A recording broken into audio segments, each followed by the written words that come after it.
An automated external defibrillator, AED, is a portable electronic device that automatically diagnoses the life-threatening cardiac arrhythmias of ventricular fibrillation and pulseless ventricular tachycardia, and is able to treat them through defibrillation, the application of electricity which stops the arrhythmia, allowing the heart to re-establish an effective rhythm. With simple audio and visual commands, AEDs are designed to be simple to use for the layperson, and the use of AEDs is taught in many first aid, certified first responder, and basic life support (BLS) level cardiopulmonary resuscitation (CPR) classes.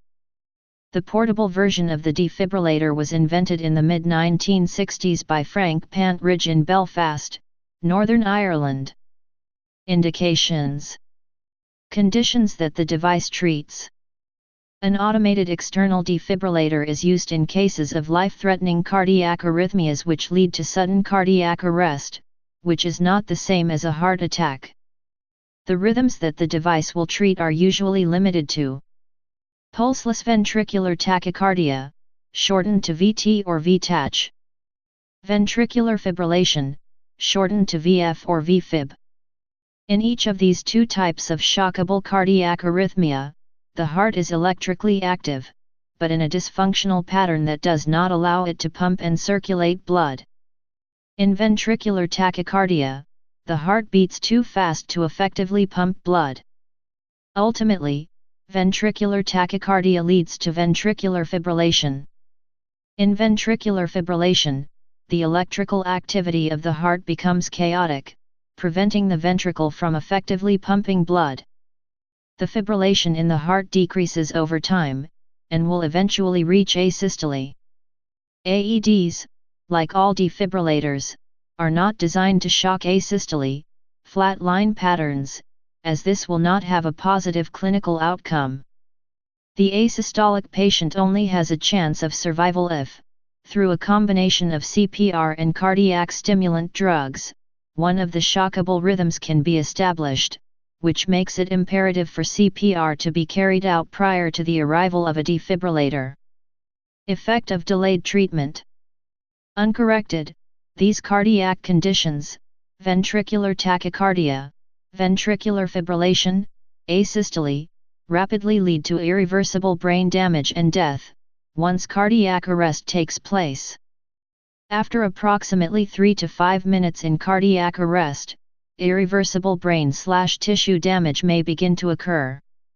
For every minute that a person in cardiac arrest goes without being successfully treated by defibrillation, the chance of survival decreases by 7% per minute in the first 3 minutes, and decreases by 10% per minute as time advances beyond 3 minutes. Requirements for use. AEDs are designed to be used by laypersons who ideally should have received AED training. However, 6th grade students have been reported to begin defibrillation within 90 seconds, as opposed to a trained operator beginning within 67 seconds. This is in contrast to more sophisticated manual and semi-automatic defibrillators used by health professionals, which can act as a pacemaker if the heart rate is too slow, bradycardia, and perform other functions which require a skilled operator able to read electrocardiograms. Bras with a metal underwire and piercings on the torso must be removed before using the AED on someone to avoid interference. American television show Mythbusters found evidence that use of a defibrillator on a woman wearing an underwire bra can lead to arcing or fire, but only in unusual and unlikely circumstances. In a study analyzing the effects of having AEDs immediately present during Chicago's Heart Start program over a 2-year period, of 22 individuals, 18 were in a cardiac arrhythmia which AEDs can treat. Of these 18, 11 survived. Of these 11 patients, 6 were treated by bystanders with absolutely no previous training in AED use. Implementation, placement and availability.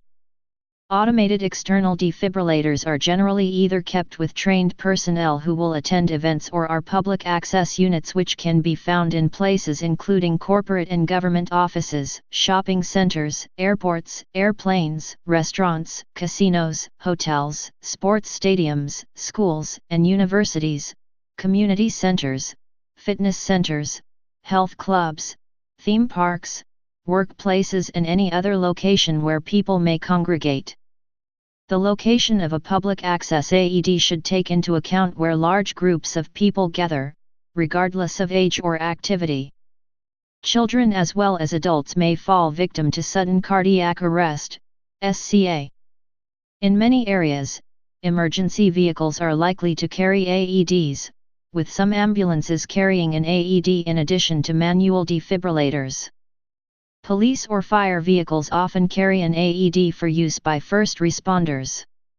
Some areas have dedicated community first responders, who are volunteers tasked with keeping an AED and taking it to any victims in their area.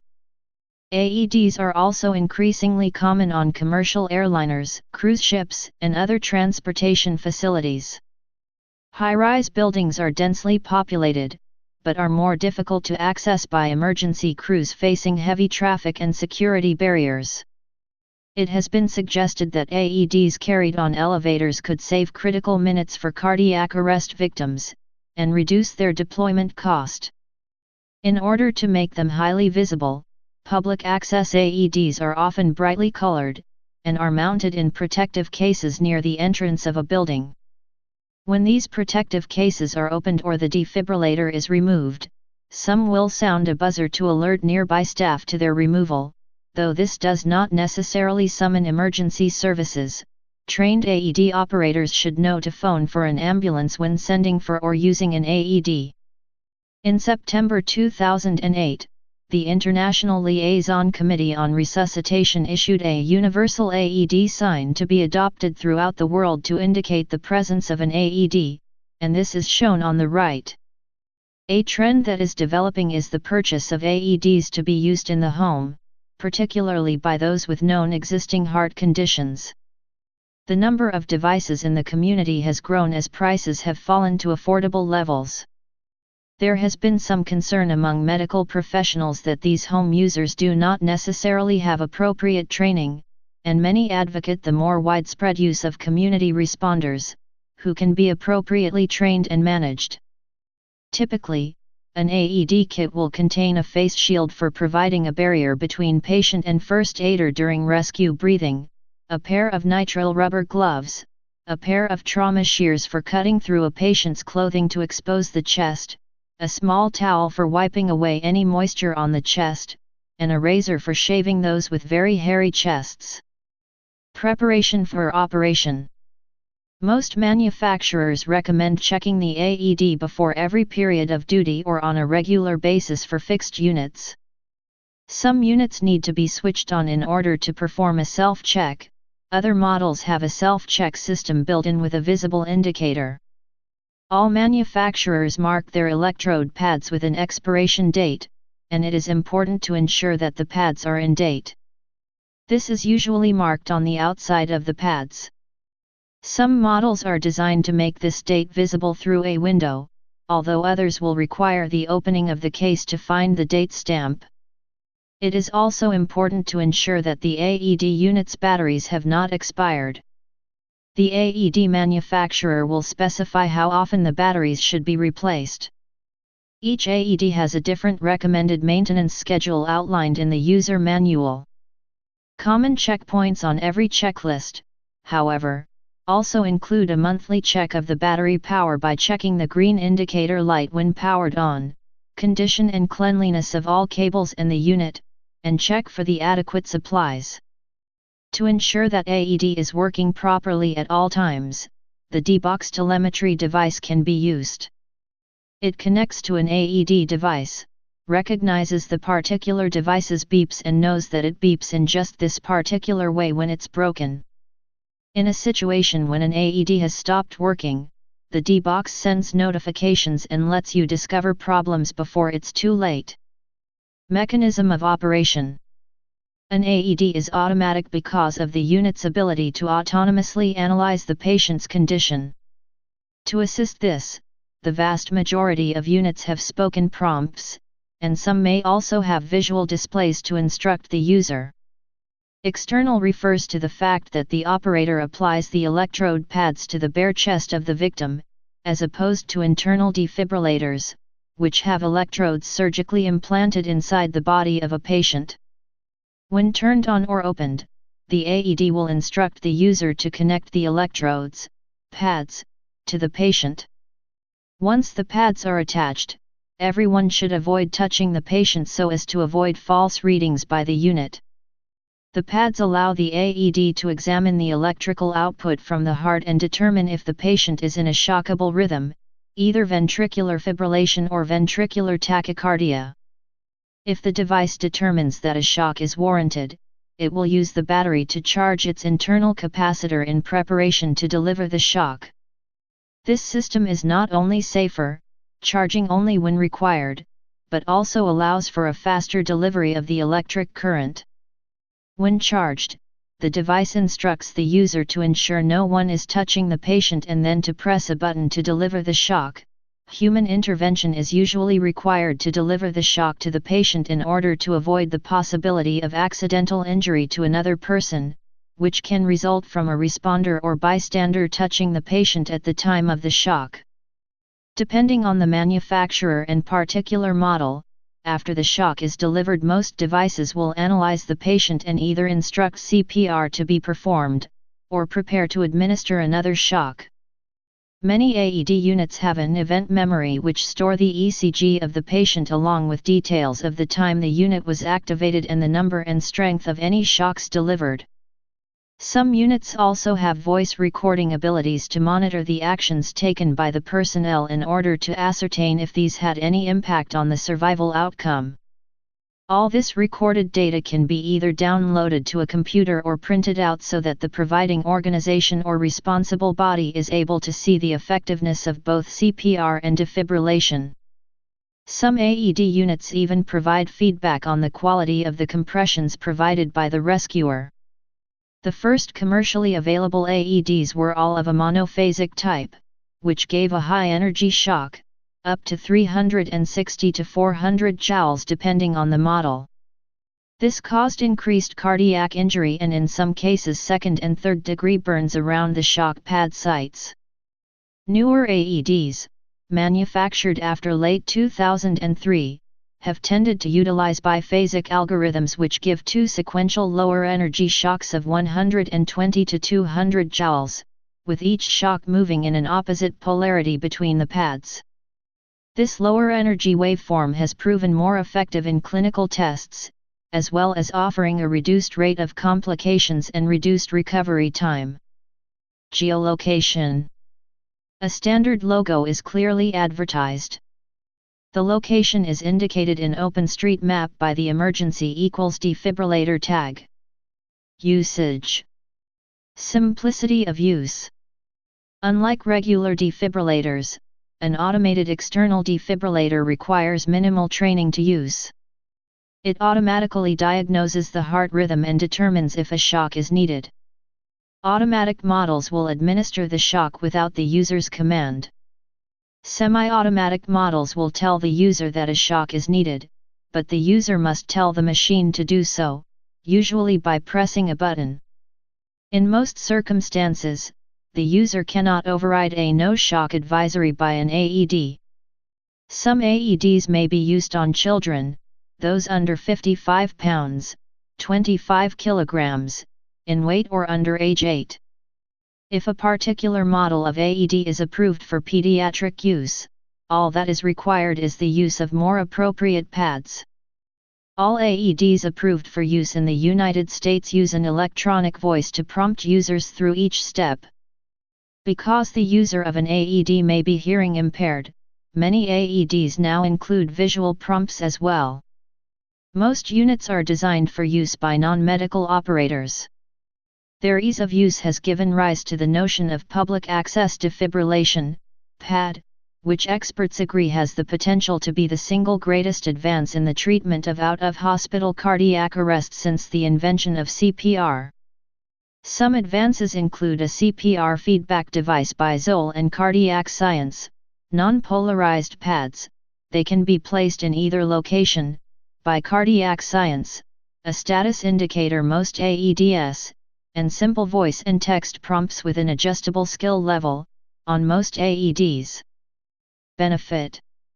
Observational studies have shown that in out-of-hospital cardiac arrest, public access defibrillators when used were associated with 40% median survival.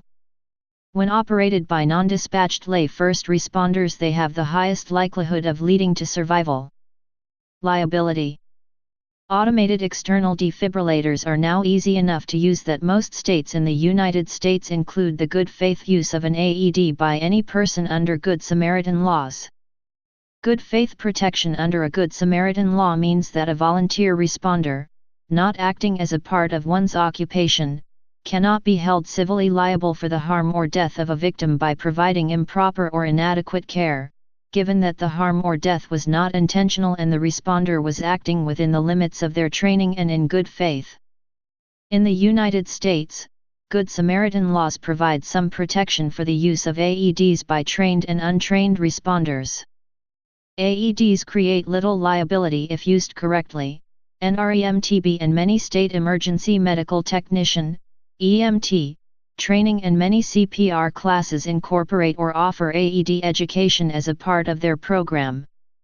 In addition to Good Samaritan laws, Ontario, Canada also has the Chase-McEachern Act, Heart Defibrillator Civil Liability, 2007, Bill 171 subsection N, passed in June 2007, which protects individuals from liability for damages that may occur from their use of an AED to save someone's life at the immediate scene of an emergency unless damages are caused by gross negligence.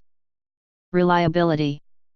In 2012, automated external defibrillators were under scrutiny by the U.S. Food and Drug Administration, FDA, which considered reclassifying AEDs as Class 3 pre-market approval devices.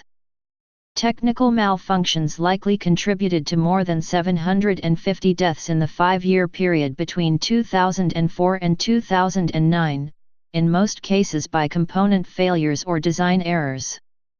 During the same period, up to 70 types of AEDs were recalled, including recalls from every AED manufacturer in the world.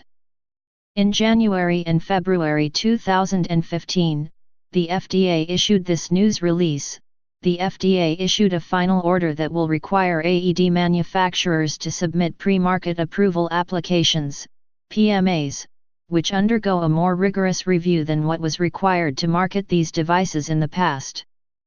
The agency's strengthened review will focus on the critical requirements needed to ensure the safety and reliability of AEDs and their necessary accessories, including batteries, pad electrodes, adapters, and hardware keys for pediatric use.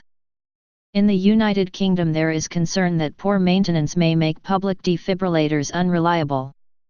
The Henley Standard reported on July 21, 2017 that more than half the defibrillators in Henley-on-Thames and the surrounding area were at risk of failing, either because of low battery power or because adhesive pads had deteriorated. History. The first use of an external defibrillator on a human was in 1947 by Claude Beck. The portable version of the defibrillator was invented in the mid-1960s by Frank Pantridge in Belfast, Northern Ireland, a pioneer in emergency medical treatment. Please subscribe and thanks for watching.